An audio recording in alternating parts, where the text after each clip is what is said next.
In the name of Allah, the most gracious, the most merciful. Assalamu alaikum students. I hope you all are fine and doing good. So today this is the lecture of 30th December 2020 and the day is Wednesday. Class 7th. The subject is English, unit number 6, and the topic of this unit is lesson. The subtopic of lesson is revenge. Revenge का मतलब होता है बदला, इंतकाम. जैसा कि शायर Luis Enrique Mejia गोडोए था इसका शायर. रिवेंज का मतलब होता है बदला, इंतकाम. और ये क्यों लिखी गई इसके बारे में हम बात करेंगे. निकारागुआ का एक मुसन्निफ और मूसीकार लुइस एनरिके जिसने ये पोइम लिखी, जिसने अपने काम के वसीले से अपने मुल्क में मौजूद आमरीत के ख़िलाफ़ एहतजाज किया, इस पोइट ने. और ये नज़्म एक गीत है. ये पोइम रिवेंज जो है ये एक गीत है. इसकी बुनियाद किस पर रखी गई? टॉमस बोर्स के अल्फाज पर रखी गई. टॉमस बोर्स जो हैं वो एक ऐसे शख्स थे जो कि सैंडिनिस्टा नेशनल लिबरेशन फ्रंट के एक बानी रुकन थे. वो वस्ती अमेरिका में निकारागुआ में एक सियासी कैदी था. कौन? बोर्स जो था वो एक सियासी कैदी था. सियासी कैदी किसको कहते हैं? वो शख्स सियासी कैदी होता है इसे सियासी अकायद या कामों की वजह से कैद में डाल दिया जाए. नज़्म की बुनियाद बोर्स की इस तकरीर पर रखी गई जो इसने रहाई पर अपने कैद खाने के निगरानों और अजियत रसानों के सामने की. उसके जो निगरान थे और अजियत रसान थे जिन्होंने उसको अजियत दी थी, उनकी वजह से उसने ये तकरीर लिखी थी या तकरीर बोली थी जो कि शायर लुइस एनरिके के लफ्ज़ों में इस पोइम में बयान की गई है. 1979 में निकारागुआ के इनकलाब के बाद जब मुल्क समूज़ की आमरीत से आज़ाद हुआ तो बोर्स वज़ीर दाखिला बना और उसने अपने अजियत रसानों से बदला लिया. बदला किस तरह लिया? उन्हें माफ़ करके. बदला लेना ये नहीं होता है, हरगिज़ ये बदला लेने का मतलब ये नहीं है कि हम अगर किसी ने हमें थप्पड़ मारा है तो हम उसके मुकाबले में, उसके जवाब में हम उसको थप्पड़ मारकर इसका बदला लें. बदला लेने का मतलब ये भी हो सकता है कि हम उसके साथ ऐसा सलूक करें जिससे उसको अपने गलती या गुनाह या ज़्यादती की वजह से उसको शर्मनाक महसूस हो, उसको शर्म महसूस हो, वो अपनी गलती पर शर्मिंदा हो. तो शायर सियासी कैदी जो था उसकी आवाज़ में बात कर रहा है. उसका नाम था बोर्स. इंग्लिश में उसको बोर्ग कहते हैं, उर्दू में हम उसको बोर्स कहेंगे. उसका मतलब ये है, नज़्म का मैं जो है वो बोरस है, मतलब बोर्स के बारे में ये नज़्म बयान हुई है तो उसमें जो बात कर रहा है वो बोर्स है, लेकिन इसको लिखा किसने है? शायर लुइस एनरिके ने. अब हम आगे बात करेंगे. This is a revenge, this is your class work. हम रीडिंग को स्टार्ट करते हैं. My personal revenge will be your children's right to schooling and to flowers. My personal revenge, मेरा ज़ाती इंतकाम होगा तुम्हारे बच्चों का, राइट हक, to schooling and flowers, school जाने का और फूलों का. My personal revenge will be this song, मेरा ज़ाती इंतकाम होगा ये गीत. कौन सा गीत? Bursting for you with no more fears, तुम्हारे लिए बुलंद होते हुए, तुम्हारे लिए बुलंद होते हुए. क्या? विद नो मोर फियर, किसी भी खौफ के बगैर तुम्हारे लिए ये सॉन्ग बुलंद होते हुए जब मैं सुनूंगा तो ये उसका रिवेंज होगा. My personal revenge will be to make you see, मेरा ज़ाती इंतकाम होगा तुम्हें दिखाना. टू मेक यू सी, तुम्हें दिखाना कि तुम देखो. The goodness in my people's eyes, भलाई मेरी कौम की आँखों में. द गुडनेस, भलाई, इन माई पीपल्स आइज़, मेरी कौम की आँखों में. इम्प्लेसेबल इन कॉम्बैट ऑलवेज, लड़ाई में हमेशा बेरहम. Implacable in combat always, combat लड़ाई में, इम्प्लेसेबल बेरहम. Generous and firm in victory, generous फयाज एंड फिर्म मजबूत इन विक्ट्री फतह में, के मतलब जब लड़ाई हो रही हो तो वो हमेशा बेरहम रहें, लेकिन जब उनकी फतह हो जाए तो वो बहुत मजबूत और फयाज हो जाएं।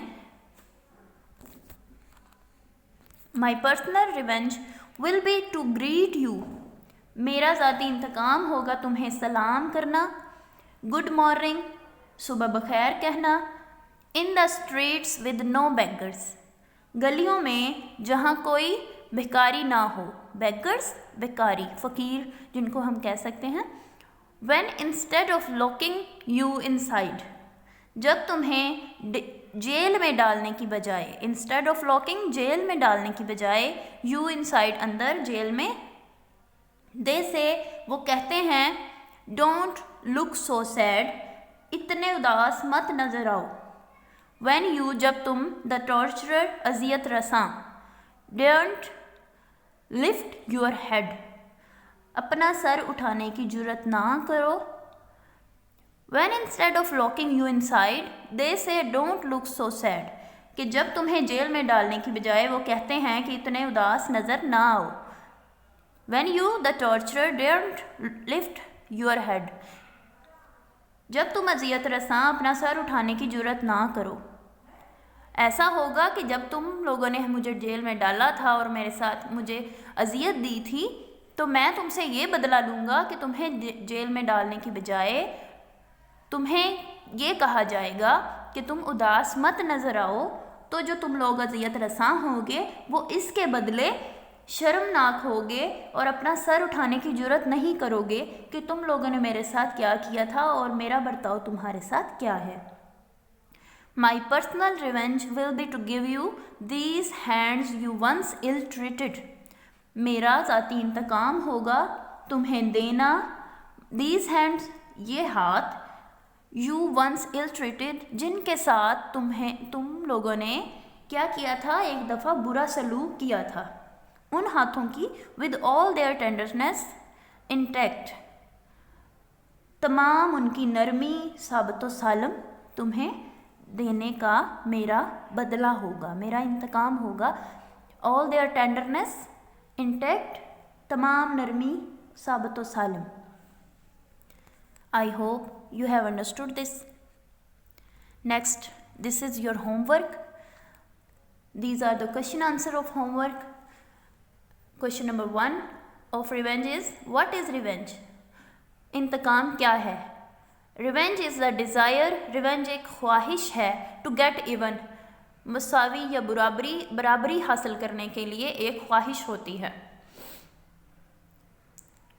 Question number 2, explain some of the improvements which borg the political prisoner wants to see in his country, कौन सी इम्प्रूवमेंट हैं, कौन सी बेहतरियाँ हैं जो वो लाना चाहता था बोर्स, पॉलिटिकल प्रिजनर सियासी कैदी, wants to see in his country, अपने मुल्क में देखना चाहता है। क्वेश्चन आंसर है he does not want any beggars in the streets, वो गलियों में कोई भी भिखारी नहीं देखना चाहता। That mean prosperity for anyone, जिसका मतलब है हर किसी के लिए खुशहाली। Question number 3, in the second verse, दूसरी नसर में, why do you think the torturer dare not lift his head, आप कैसे सोचते हैं कि जो अजियत देने वाले लोग थे, अजियत रसां थे, dare not lift his head, वो अपना सर उठाने की जुर्रत ना करेंगे, जुर्रत नहीं करते। आंसर है after getting this kind of revenge, इस तरह का बदला लेने के बाद, the torturer will eat the humble pie, torturer अजियत रसां लोग will eat the humble pie, क्या करेंगे वो, ईट द हम्बल पाई का मतलब है इन कॉमन यूजेज, आम अल्फाज में, is to face humiliation and subsequently apologise for a serious mistake. Humble pie का मतलब है वो अपनी बहुत सीरियस जो है उनकी संजीदा गलती की वजह से वो माफ़ी मांगे या ह्यूमिलिएट करें, मतलब उनको शर्म महसूस हो। And dare not lift his head, और वो सर उठाने की जुर्रत ना करें। Eat a humble pie means to face humiliation and subsequently apologise for a serious mistake, अपनी गलती पर वो शर्मिंदा हों और अपनी गलती को माने और उस पर माफ़ी मांगे। Will eat a humble pie. Now this is your diary. You have to learn plus write question answer 1, 2, 3 of revenge, जो कि हमने होमवर्क में डिस्कस किए हैं। आप लोगों ने उनको राइट करना है और उसके बाद उनको लर्न भी करना है। This is the work of winter pack. आप लोगों ने शुगर एंड स्पाइस के क्वेश्चन आंसर जो हैं, जो हम पहले डिस्कस कर चुके हैं, आपने उनको अपने सेपरेट रजिस्टर पर इन क्वेश्चन आंसर को लिखना है। Diary of winter pack is write question answer of crispy cream from winter pack, page number 1। आपके विंटर पैक का पेज नंबर 1 है ये। आपने उनके क्रिस्पी क्रेम के क्वेश्चन आंसर जो हैं उनको आपने ऑन सेपरेट रजिस्टर, अलहदा जो रजिस्टर है आपका, आपने उसको बाय करना है। अगर आपके पास है तो आपने उस पर राइट करना है। Thanks for listen this lecture. I hope you have understood. अल्लाह हाफिज़।